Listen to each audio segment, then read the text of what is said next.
All right, now let's take a look at some sports for the day. Here's Ayotunde Balogun.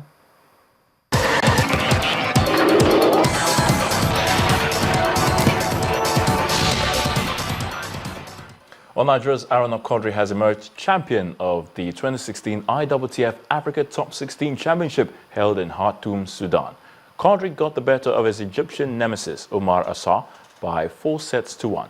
Now, the 2014 IWTF star player won the men's final 8-11, 11-8, 11-7, 11-6, 11-6 in a one-sided contest. The world number 37 was in good form from the group phase, winning all his matches en route to the final. He is also seated at the African Olympic qualifiers starting tomorrow. The Minister of Youth and Sports, Mr. Solomon Dalong, has advised that the issue of Coach Sunday Olise's outburst should be handled with caution.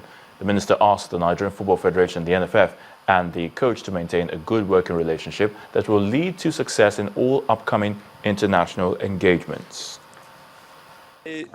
Position as a minister has been that we must deviate from this attitude of only celebrating successes and has no accommodation for failures. That we lost that match is not enough to begin to trade allegations against ourselves. And talking about the outburst, most of these things that we are talking about is based on a YouTube statement issued on the YouTube. And we know what the times are. We are in an ICT developing environment where anything can happen. I spoke with the coach. And when I called the coach, in all our discussion, I never even noticed any bitterness in anything he told me. When I was raising some of the issues, he was also concerned. Minister of Youth and Sports, Mr. Solomon Dalong, banned FIFA President Sepp Blatter will appear before a hearing to appeal against his suspension from the sport at the headquarters of the World Football Governing Body tomorrow.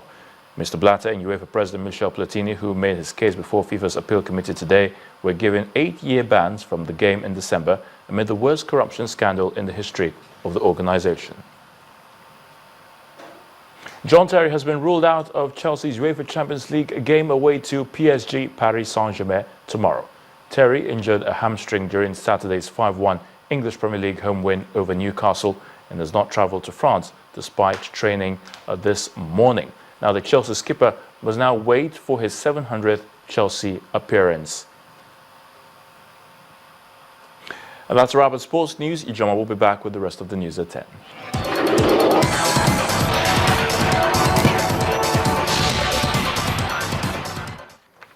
Now, the search for true patriotism and national consciousness continues with an event organized to reignite national pride. The National Ripple Effect Roundtable held in Lagos today. The gathering is for one purpose: the love of the nation. The desire to reignite national pride brings together professionals from different fields. The event had heads of organizations and chief executive officers coming together to discuss ideas on reigniting patriotism and redirecting national consciousness. The guest speaker, the chief security officer to the former head of state, General Sani Abacha, presents a thought-provoking concept of love for the nation in the Nigerian setting. Decided to become Naira Gazelle machine. He says true patriotism can be achieved if Nigerians understand the mistakes of the past. When you look at the journey thus far, and you look at every single administration, from the genesis that brought every government to power, how this government fared, if you give an honest and sincere evaluation of thinking, of planning, of sweats that are real, or on the other side, of greed and stealing and exploiting the people, and the causes for the exit of every of this administration, we are going to have a clearer picture and far away from some of the documented parts that we call our history. Events undocumented are what patriots require to be able to look at Nigeria and understand where our problem started. Effect Concept Nigeria has designed projects that will reignite national pride and patriotism among Nigerians. One of them is a family TV show designed to grow knowledge about the national flag, the nation's history and values. Besides the TV show, A national flag tour will be inaugurated, while on October the 1st, the world's biggest coat of arms monument will be unveiled. The flag is a covenant. We believe that the flag would stand as a form of blessing to us. As we go through the land, it's a form of prayer. The second stanza of the national anthem, you all know that? And I believe that as we sing it tonight, it will be our prayer to the land. I am a proud Nigerian, but beyond saying it in words is also the need for us to do something. It is not enough for us to sit down now and expect somebody else is going to be the one to do something about the nation. With the support of individuals and corporate organizations, Ripple Effect believes that these projects will evoke a new positive mindset and attitude among Nigerians. Now, eyewitness accounts suggest that 2 hospitals have been hit in new airstrikes in northern Syria, and we understand that about 7 people were killed. Here's Cynthia Araya with more. Well, thank you indeed. Things seem to be going from bad to worse. According to Médecins Sans Frontières, 7 people died and 8 are missing after another attack in Marat al-Numan. The strikes occurred after Russia and other world powers agreed to a limited cessation of hostilities in Syria. Also today, it's been an eventful weekend for Ugandans in general, and an even more eventful day for the leader of the opposition party, Kizza Besigye, who was briefly detained by police 3 days before the presidential election.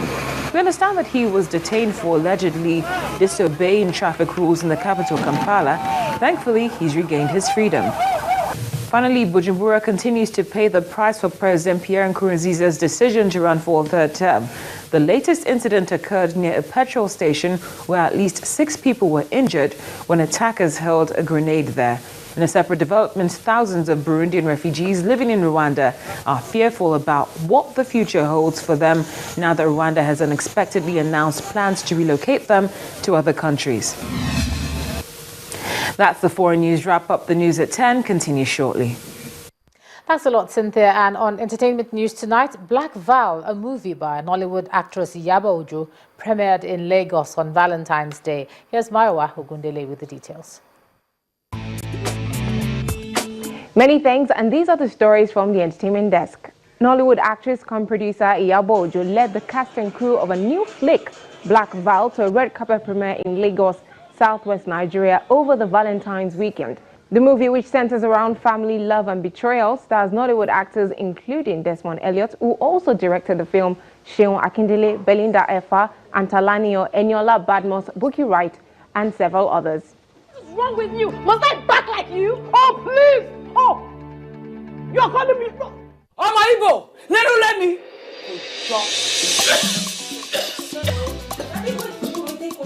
Movie maker Niyi Akimolayo has released the official trailer of his upcoming comedy film, Meet the In-Laws, starring Adeniyi Johnson as a Yoruba man in love with an Igbo girl played by Lillian Esoro.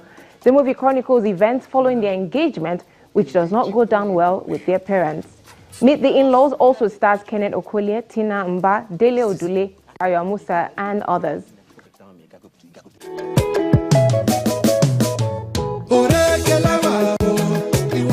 On the music front, R&B star Dari has released his first single in the year 2016, a song titled Urikilewa, as well as a music video.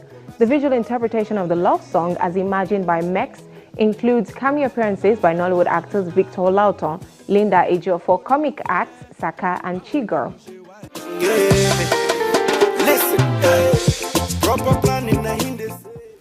Superstars Tiwa Savage and Paul Okoye of the Pt.4 fame have released a joint collaboration titled Get It Together.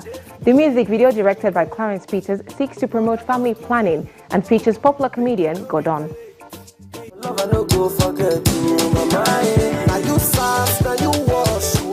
The video for the song Mama Oyoyo, featuring Yemi Alade, Inyanya, Techno, Olamide and Celebobo, is out. The visuals for the song celebrating mothers was produced by comedian AY and directed by Ajay Filmworks. John Boyega. British actor of Nigerian descent John Boyega has won his first British Academy Film Awards at the 69th edition of the ceremony, which held over the weekend in London. Boyega won the prize for his role as Finn in the latest Star Wars installment, The Force Awakens, beating Dakota Johnson, Brie Larson, and others to it.